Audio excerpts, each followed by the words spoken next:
And I've pressed the F11 key, and we are definitely recording because I can see the little videos popping up on the other screen, so this time it's actually going to work.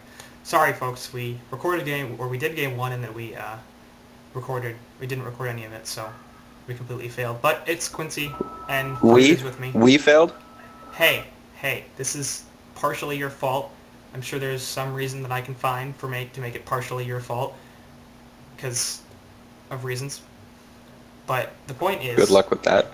The point is that because of Frood's incompetence, we failed to record game 1, and now I've managed to make it not only not all my fault, but entirely your fault. So that's fun. Anyway, this is game 2. I apologize to the viewer. You're right. No, you really think we got a whole viewer? That would be amazing. Anyway, this is game 2 of Bad Monkey Gaming versus You Love to Party, Cycle 10 Diamond Division. This is the round of 16 or whatever. Oh no, this might be the round of 8 actually. Yeah, I think it is. So we saw game 1 and we didn't record it, so you're going to see it because I'm going to recast it and upload it later. And now this doesn't make any sense to you because you've probably already seen game 1. Or maybe you haven't. I don't know. It's there. Point is, here are the bands. Warby, Skrinix... They'll figure it out. They will. Warby, Skrinix, Parasite, Ophelia, so much like game 1, we're pretty heavy on the junglers. Well, actually not much like game 1. Actually, those were the exact same bands as game 1, isn't it? No, I believe... Yeah, it is. I don't think so. The Parasite definitely wasn't banned. It is. No, Parasite was banned. No, in the game 1 it wasn't banned. Pestilence is banned. Oh. They definitely banned 2 suicides last game. Yeah, I think it was Warby, Skrinix, Ophelia, and Pestilence. And now that the Pestilence hasn't been banned, I believe that was Hanskin, he first picks it. So we can clearly see where he values that hero as first pick material, and I believe that makes all sorts of sense considering how powerful he is right now. But we see the Grinix ban once again coming out from You Love the Party, which isn't that surprising because Jonathan Fan does play that hero very well, and he's extremely annoying. I'm rather curious that... I guess he's not that great with Scout, but it is a pretty similar hero. Not quite as gank-oriented, a little more carry type. But I would expect that if you're going to ban the Grinix, that a Scout's in a similar vein and you'd be able to do similar things. But they don't seem to be picking it up or banning it. So maybe those nerfs actually did work. Yeah, those nerfs made it a lot harder to stay in lane as Scout, whereas Grinix, if you bring yourself a little bit of mana, you can kind of stay there indefinitely. Right. I mean, his invises are a little easier to deal with too at early levels because you get the charges on it and you don't have to deal with the cooldowns or things like that. But solid bans coming out from both teams, and once again, we see BMG picking up a jungler, and You Love the Party is not, and that did not go well for them in the first game. And they had the opportunity to pick up the Keeper of the Forest here, and if they don't, I don't like that, and I would really prefer that they ban it if they're not going to pick it, so we'll see. BMG had the option to run the Tempest Keeper last time, and they elected not to, and it worked out well for them. So it could pass through the ban round. They did, but I think they didn't really need to because they're, a lot better. But they also last picked the Tempest this time, and they first picked the Keeper, this is their third pick, the Tempest, and they first picked the Keeper in the previous game. So I think last game they had a little more of an opportunity to run Tempest Keeper, and they're more concerned with grabbing the Bestie and the Hag. But what do you think about YTP picking supports at the beginning as their first pick every time, and then not picking the really strong supports? Like Rhapsody has been really strong lately, and they ignored that, and now they're picking the Torturer, who is by all means a strong support, but I don't think the best, and I certainly don't think first pick material. He's not the kind of hero you're going to see every game as a ban or first pick, so why not wait till the end and pick up, I don't know, the Tempest or the Keeper early on? Because the heroes that they're picking, they just seem to be picking the heroes they want with no effort to deprive BMG of good heroes. I'll say I like the Tort pick a lot more than I like the NG pick last game, because Torture is often run as a support, but he could be a carry in this situation if you run a mid-gauntlet, a Suicide Kraken. That could certainly be a short lane Torture. So they're not showing too much here because that gauntlet's definitely going to be middle. But that could be a short lane Kraken, and that could be a support Torturer, and that could be a long lane Kraken, and that could be a farming Torturer, or it could still be a support Torturer with a long lane Kraken. So I much prefer the Torturer pick over the NG pick, but you're completely right that they don't. It doesn't make a lot of sense. Like, if you're going to first pick a hero, that needs to be a hero that is unquestionably one of the best in the game, and that's why you see Pestilence picked up first, and that's why you used to see Engineer picked up first, because he was arguably the best hero in the game. He was certainly the best support, and it seemed like people were having way too much success with him to not first pick him. But anyway, we see the first pick Rhapsody here, so that they once again elect not to go with the Tempest Keeper combination, and You Love the Party isn't even going to take it away from them, as they ban heroes like Sir Bensington, because clearly that makes a lot of sense. Is that just we don't know who to ban, we don't have any ideas, let's ban out Bensington? Like, the same with the Pyromancer, like, not a hero we see all the time, not by any means a game-breaking hero. No, but and there's the Engineer, so that's not bad. That's okay. Fuzi does like to run Pyro as a carry. I've seen him do it a couple of times, so I sort of understand that one. The Bensington I don't get at all, because that just seems to make zero sense. And if you didn't know who to ban the Keeper, because clearly you weren't going to pick it, because you just picked NG over Keeper. So, and you don't think that they're going to pick the Engineer because they have a Tempest and they have a Rhapsody, so it's not like they're going to take the NG away from you. I'd like to see the Keeper now on YTP, because that prevents them from having the same problem last time that they had of 4 people in lane compared to 5 in lane and just getting destroyed on experience. Interesting, Drunken Master. I'd certainly like to see the Keeper as well, but if you were going to pick that, why wouldn't you pick it coming out of the banning phase over Engineer? Because, like I said, BMG's not going to pick Engineer on top of Rhapsody and Tempest, because that would be 2 supports and a jungler, which makes no sense. And we haven't seen laning Tempest in forever, because that's also kind of stupid. I don't really see...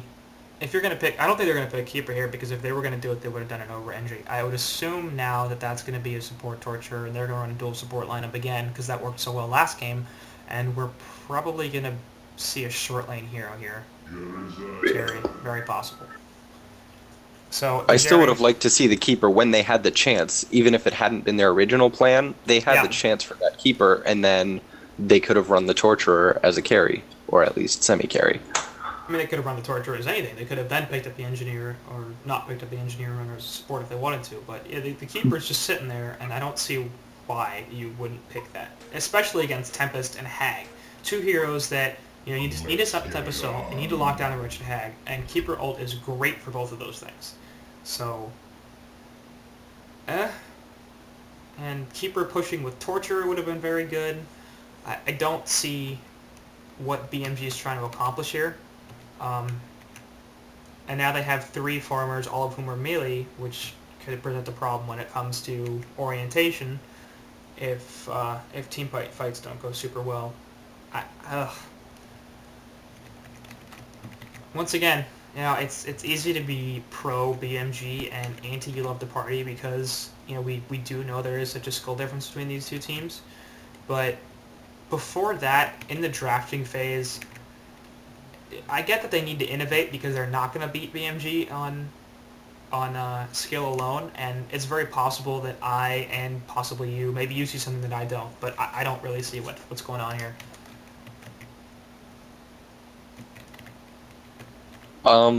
Is it possible that we'll see another aggressive tri-lane coming out from YTP? They seem to be setting up something like that again with the Gauntlet, Torturer, Engineer, which I think is a much better combination than the one they went with last time. They still have the Hooker, but now they have Torturer Stun, which I think sets them up very much better than the Slither Stun, or the Slither Slow did last time. Right. No, and certainly this aggressive tri-lane would be far, far superior to the one they won last game, because they have 2 stuns down instead of 1, and they have actually 1 reasonably reliable stun instead of 0.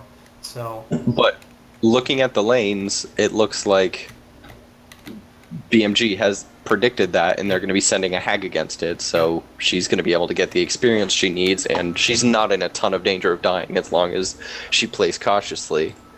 And Drunken Master on Fuzi, interesting. Fuzi playing the long lane carry. I don't know if I've seen that before. I've certainly seen SG do it a couple of times with Swindle Melons. They've actually had Swindle run Suicide occasionally, and of course they did that with Chessie on the War Beast, and they send him long lane, and then they put Limp on a short laner, or a mid. But you're right, and now they've actually abandoned this, they're going to put Torture and Gauntlet bot against this Hag, which is going to do mostly nothing, because now they probably can't even kill her. Although all this harassment coming out, she might actually be in a little danger here. If she gets hooked... Nope, and Juked. Gauntlets is going to miss the hook. So, instead, we're going to see Kraken Engineer middle, which I don't really like, because there's... NG really needs a setup stun. He needs Torture. So, trying to land a keg here is going to be really hard without something like a Torture or, hey, a Pestilence to allow you to land that keg. And Kraken doesn't really have too much. Like, his Torrent's going to give him a little bit of a slow, which is nice. But is it going to be enough to allow NG to land reliable kegs? I kind of doubt it. They're going to have to do it before somebody gets boots, because that's the only way that they're going to actually hit stuff, is just if they don't have the move speed to deal with it. Top, meanwhile, Jerizaya and Drunken Master are actually going at it pretty hard, and Drunken's gotten Jerry to use quite a bit of his mana and doesn't seem to have too much of a disadvantage in health, so I would say Fuji's winning this lane. And Tempest has elected to go aggressive jungle, and I like that decision, actually. Quite a lot. That's probably the only way they're going to be able to pick up this Jerizaya. And the nice thing about Drunken Master against the Jerizaya is his shield isn't going to do anything against this Drunken Master. Yep. That's a very good point. And actually, Jerry has then elected not to go with the shield and instead pick up his slow aura. So he's seen that coming, but of course you wouldn't typically expect that to happen as the stagger comes in, and Jerry could be in a bit of trouble here. No, he's just starting to go back, but Hasted NG coming bot, and they're looking for this Hag, but Hag has quite adeptly seen them coming. Kraken, meanwhile, is getting boxed out a bit, as we have 14-3 CS on Pestilence versus 12-0 on Kraken, so much better denies there on Pesty. But I think the aggressive jungle here probably isn't going to be doing so much to box out Sherry as it is to come in and kill this NG and or Kraken. Because if you come in with a couple of stuns from Tempest, that NG's going to die. Stun up with Staccato, followed by the Impel from Pestilence, and then the Glacial Blast from Tempest, and then it's just a dead engineer because he has no escape mechanism, he's not particularly fast, and of course he's squishy as all hell. He might even be able to get the Kraken if they come with a Tempest ult. And there's the Impale and Staccato stuns, they're looking for a Gore, they got it, but it's not going to be enough for them to dive. Torrent, meanwhile, going to come up on Rhapsody. Meanwhile, some action at top. Jerizaya might go down. Yep, he might. And there's a stagger, and there it is. And Fuzi catches it, and once again, Andy's got it. And there we go, Torrent away on middle as they try to initiate on him. So, mana pots being popped all over the place. So Fuzi picks up a nice kill on top. He utterly dominated that lane, by the way. Jerizaya came back, flew himself a full bottle. Drunken Master forced him to use the entire thing in about 30 seconds and then killed him. So he spent 600 gold on regen and got nothing out of it. Like, granted, it lasts the entire game, but he was forced out of lane. Fuzi's now at 450 GPM almost. Staccato Suns are going to come out, and that's going to be Dead Torture. Turret comes out, actually does a fair bit, but we've still got Pestilence with an Impale Stun. That's going to be a Dead Engineer as the sonar screen comes out, and MG's just holding his ground, and Kraken can do nothing but watch. So they pick up a couple of good kills here with rotation from both Torture and Hag, and it proves that BMG actually has the better rotation, as that Torture is only level 3 and doesn't do too much. But yeah, you were saying that Fuzi's just destroying this top lane, and he absolutely is. I mean, he's sitting on 24 and 2 CS compared to the 19 and 1 of Jerry, and he's going on him again with the stagger. He just does so much damage. And he takes the heal, and he doesn't even care. He just sits there and eats it. Yeah. He's got Bottle of his own, so he can pretty much deal with that. We do seem to be running a bit of a tri-lane now with Hag and Pesty in the middle lane. So that's Jerizaya might go down here. And, yep, Jerry's... Yep, he's going to have a lunge up in a second. Oh, he has to run away. Bottle, and he's gone. And meanwhile, middle action, and Kraken's going to go down thanks to the Hag, but Rhapsody's going to trade her life. Is Torture going to die? Not quite. There's a grapple and a failed... a Gore and a failed grapple. So there's a 1-for-1 exchange there, actually, which top benefits Tempest is using an ult on Jerizaya and takes him down easily. So we got action all over the place, as Tempest is going to take Jerry down thanks to Fuzi's poking him low, and then, of course, middle, nice trade for BMG as they only lose Seal Kid in exchange for the Kraken. As Hag has made her way back bottom now, and Kraken is down there too, so they're both level 4. This Gauntlet's doing decently, 26 and 3 CS, 275 gold per minute. He's really the only one on their team that's doing okay. After that, you have 216 on Kraken and 187 on Jeremiah, of course, because he's died twice and he's getting dove again by Fuzi. So that's the other problem is Fuzi has forced him to not take any points in his match community, which makes a ton of sense considering he's all physical damage on Drunken Master, but that means that he's not going to be able to avoid the stuns from Tempest. So, or Pestilence, or any of the damage from, like, pretty much everybody else on this Legion team has a lot of magic damage going for them. And we haven't even seen it yet, but Pesty's ult paired with Drunken Master's damage is going to be brutal. They're going to be able to take out anything on that Hellborn team with ease, not that they haven't been already. Pesty's stuff's all physical, so he wouldn't have a problem with Magic Community either, but yeah, I mean, the point stands is that even... Is his Impale physical? Yeah. I did not know that. Learning stuff every day. The stun might not be, but the damage definitely is. TP coming in, Jeremiah... Fuzi sees it, and he's going to Interesting. And takes a health pot there. And there's Rhapsody coming in. And it looks like... Hanskin on Tempest is more interested in taking the creeps than the Jeremiah. Yeah, that was a curious play. Oh, Tempest probably going to fall here. Yep, there's a nice grapple in there. Oh, and no well glacial blocked. blasts. And now actually Gauntlet's in a ton of trouble, but there's a keg stun that goes out, and the dance floor gets put up, and he's going to survive just barely, but nope, Fuzi's going to go down here. So does Sealkid. So there's a double tap there for Torture, and actually, and the tower dead. You know, I'd probably say that was an even trade considering the tower kill. What do you think?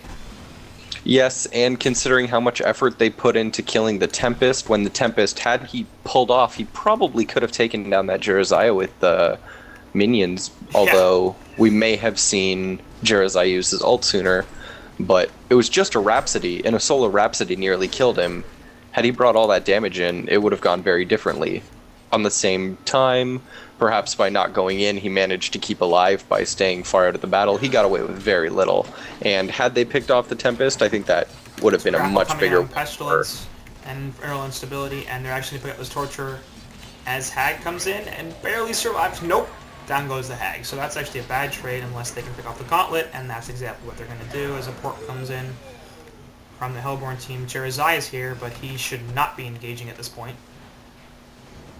And in fact, there's a Tempest ultimate, and that's going to end up resulting in a Jeremiah kill, because for some reason he thought it was a good idea to hang around even though there were 3 Legion heroes here, and Tempest ult was up. So mid tower is now dead as BMG takes another massive lead, 19,000 gold, 17,000 experience.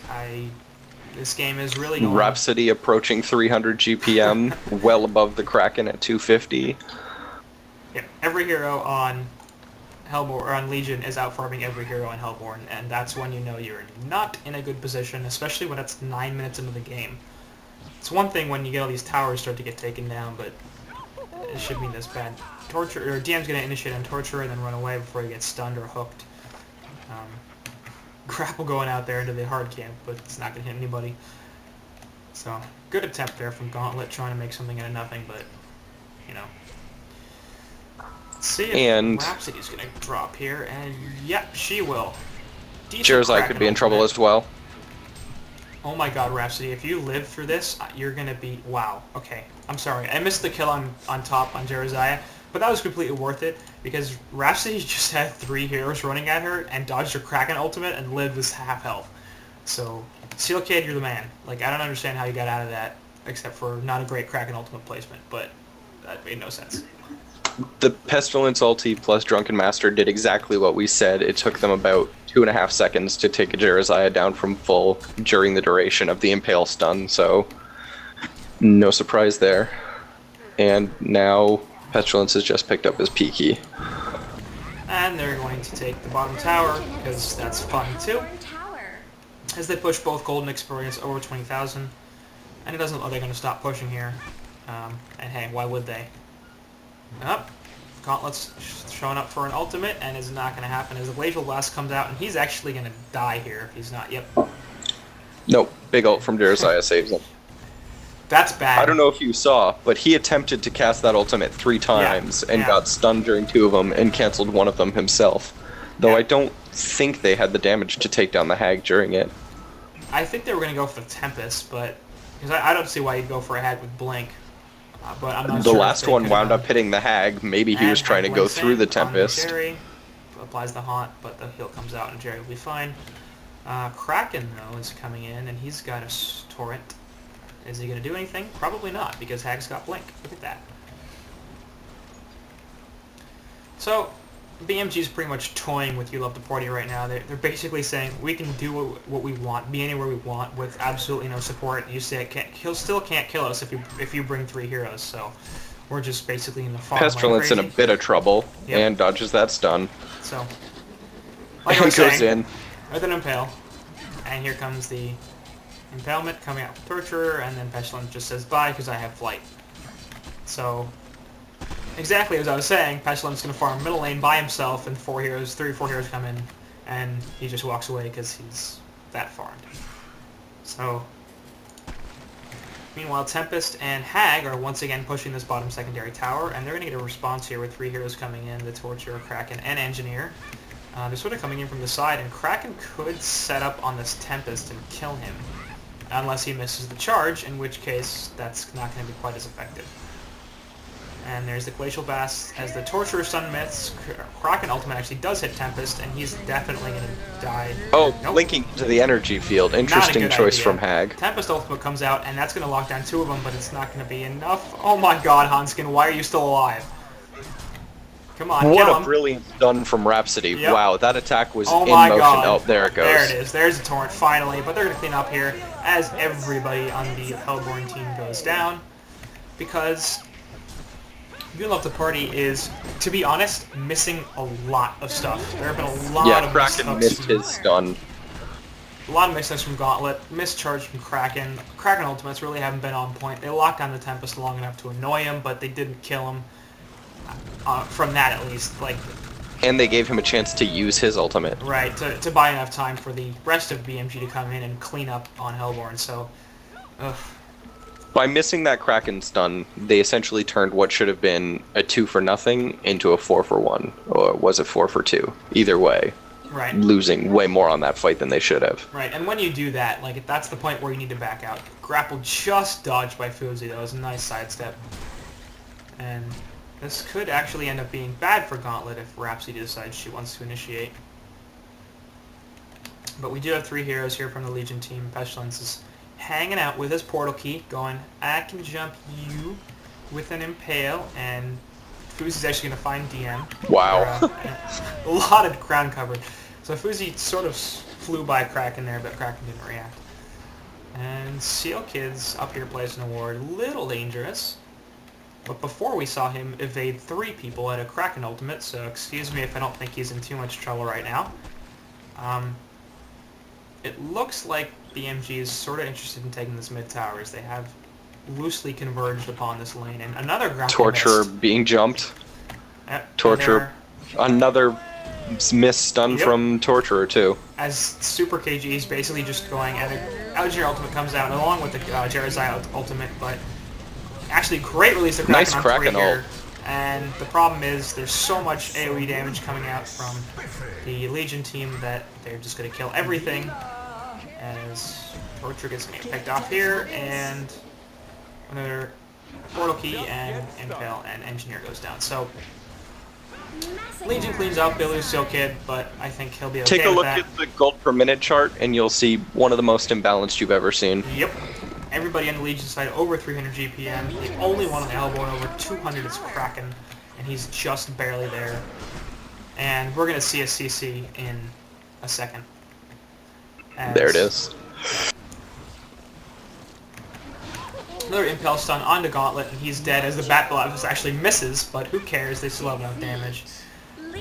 And Game 2 quite easily goes to Bad Monkey Gaming. As we can see, they basically just massively outplayed You Love the Party here. Starting with the draft, really. Yeah, once again, I don't see why YLTP is choosing to run these no jungler lineups against jungler lineups. I just don't think you can do that, especially when you have a skill disadvantage like they do. It's one thing like if it were Lions doing that, where they think, oh, we are, better than these players, so we can sort of get away with having a slight disadvantage in that regard. And I respect that YLTP is sort of trying to do something different because junglers have been very popular lately. But there's being innovative, and then there's shooting yourself in the foot with strategies that don't work. Like if you pick a 5 support lineup, that's an innovative strat, but it's not going to work, and everybody knows it's not going to work because it doesn't make any sense.